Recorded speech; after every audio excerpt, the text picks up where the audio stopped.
प्रिय क्रांती मित्र हो, जय भीम, जय अशोक, जय संविधान, जय भारत.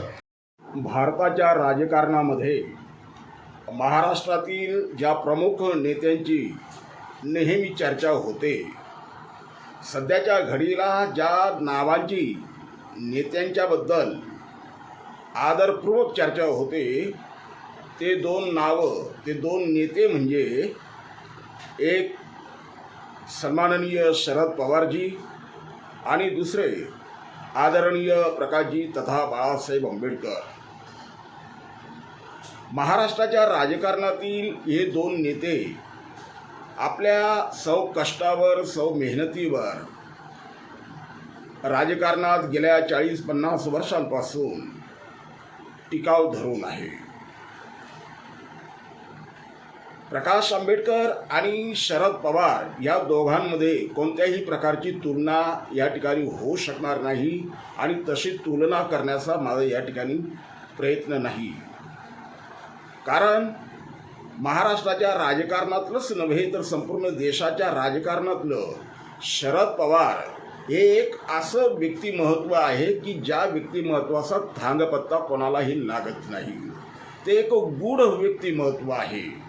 पवारसाहेब आता काय बोलतील आणि त्याच्या उलट काय निर्णय घेतील याबद्दल त्यांच्या निकटवर्तीयांना सुद्धा ठामपणे काही सांगता येणार नाही. ह्या उलट आदरणीय प्रकाशजी आंबेडकर यांचे राजकारण आहे. हा माणूस आतून, वरून, बाहेरून सगळ्या बाजूनं अतिशय प्रामाणिक, पारदर्शी व्यक्तिमत्व आहे, इमानदार व्यक्तिमत्व आहे आणि आंबेडकरी घराण्याप्रमाणे, त्यांच्या विश्ववंदनीय आजोबांप्रमाणे रोखठोक व्यक्तिमत्व आहे. कुणालाही ते भीत नाही. जे आहे, जे पोटात आहे ते ओठात आहे. पवार साहेबांचं व्यक्तिमत्व हे गुळमुळीत आहे. पवारसाहेब नेहमी गुळमुळीत बोलण्यावरती भर देतात, गोड बोलण्यावरती भर देतात.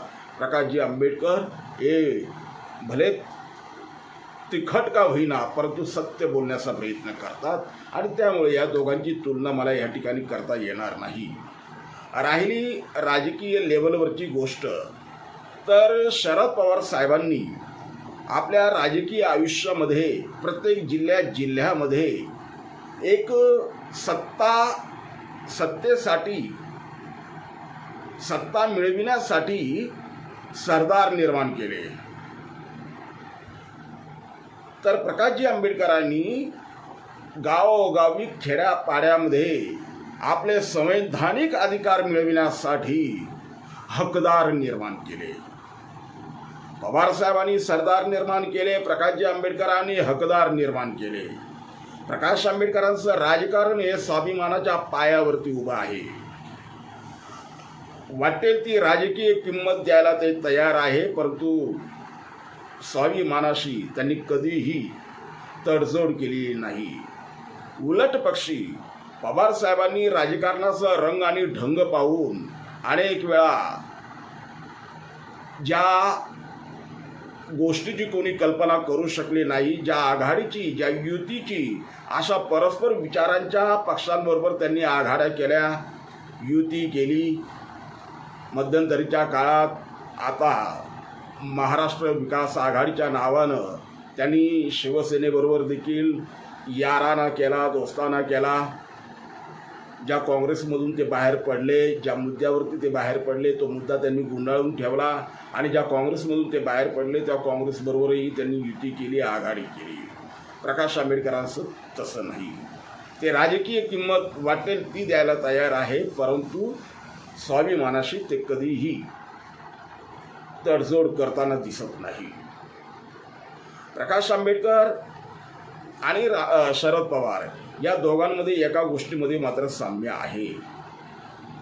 दोघांचाही महाराष्ट्रामधलं असं एक गाव नाही, एक खेडं नाही, एक वाडी नाही, तांडा नाही की जिथं शरद पवारांना आणि प्रकाशजी आंबेडकरांना ओळखणारा वर्ग नाही. प्रत्येक ठिकाणी ह्या दोन्ही नेत्यांना ओळखणारा त्यांचा चाहता वर्ग आहे. प्रकाश आंबेडकरांनी शोषितांचं, वंचितांचं राजकारण उभं केलं. शरद पवार साहेबांनी मात्र धनधान्यांचं राज्य निर्माण केलं. शरद पवारांनी सत्तेमध्ये नेहमी धनदांडग्यांना जे ऑलरेडी मातब्बर आहेत, आर्थिक बाबतीत जे सबत्ता आहे, सशक्त आहे, अशा वर्गाला शरद पवारांनी नेहमी प्राधान्य दिलं, वाटा दिला. ह्या उलट प्रकाशजी आंबेडकरांनी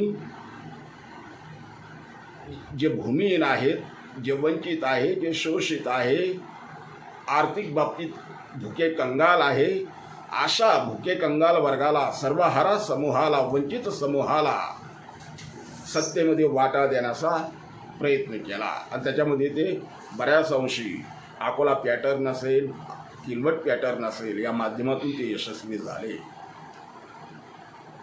प्रकाश आंबेडकर हे मोकळ्या ढाकळ्या स्वभावाचे आहे. त्यांच्या जे पोटात आहे तेच त्यांच्या ओठामध्ये राहतं. आज ते जे बोलतात त्यांना 10 वर्षानं 15 वर्षानं ते शब्द पुन्हा फिरवण्याची कधी गरज पडत नाही. माघार घेण्याची, शब्दांची माघार घेण्याची त्यांना कधी आवश्यकता पडत नाही. पवारसाहेबांच्या बाबतीत मी मगाशी म्हटल्याप्रमाणे त्यांच्या मनाचा, अंतरंगाचा थांगपत्ता लागत नाही. पवार हे एक गूढ व्यक्तिमत्व आहे. ह्या संदर्भात प्रकाशजी आंबेडकरांना काही पत्रकारांनी प्रश्न विचारला की बाबा शरद पवार आणि अजित पवार एकत्रित येत आहेत, ह्याबद्दल तुमचं मत काय? त्यावेळेस प्रकाश आंबेडकर अतिशय निरागसपणे हसून बोलले, मी त्याबद्दल काही बोलणार नाही, कारण शरद पवार आहे ते. शरद पवारांच्या मनाचा ताणपणता त्यांच्या घरच्यांनाच लागला नाही. पवार काय करतील, काय करणार नाही ते त्यांच्या घरच्यांनाच कळत नाही. मी त्याच्याबद्दल काय बोलू? शरद पवारांना तपासणारं, शरद पवारांच्या राजकीय तापमानाचं मोजमाप घेणारं थर्मामीटरच अजून बनलेलं नाही. हे थर्मामीटरच बनलेले नाही, तर त्या ठिकाणी मी शरद पवारांच्या उद्या पवार काय करतील त्याच्याबद्दल मी आत्ता तुम्हाला काही सांगू शकत नाही. अशा पद्धतीनं प्रकाशजी आंबेडकरांनी नेमकं बोट शरद पवारांच्या राजकारणावरती ठेवलेलं आहे, त्यांच्या विश्वासार्हतेवर ठेवलेलं आहे. एक आणखीन महत्त्वाची मुद्दा की शरद पवार आणि प्रकाश आंबेडकर यांच्यामध्ये तुलना करताना, म्हणजे तुलना करण्याचा तर प्रश्नच नाही, परंतु एक तुलनात्मक जर आपण पाहिलं तर शरद पवार आणि प्रकाश आंबेडकरांमध्ये अधिक विश्वासार्ह नेता, विश्वसनीय नेता एक प्रकाश आंबेडकर आहेत.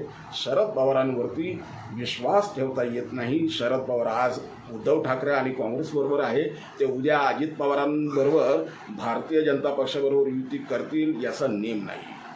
प्रकाश आंबेडकरांबद्दल तसं ठामपणे कोणी सांगू शकत नाही. प्रकाश आंबेडकर आहेत, ते आंबेडकर आहेत. आंबेडकरांबद्दल मात्र सर्वांनाच खात्री आहे. क्रांती मित्र हो, भीम पॅंथर हे आपल्या हक्काच्या यूट्यूब चॅनलला कृपया सबस्क्राईब करून आम्हाला विषमतावादी शक्तींच्या विरोधात लढण्यासाठी बळ द्या, शक्ती द्या, ऊर्जा द्या. कमेंट करा, लाईक करा, शेअर करा.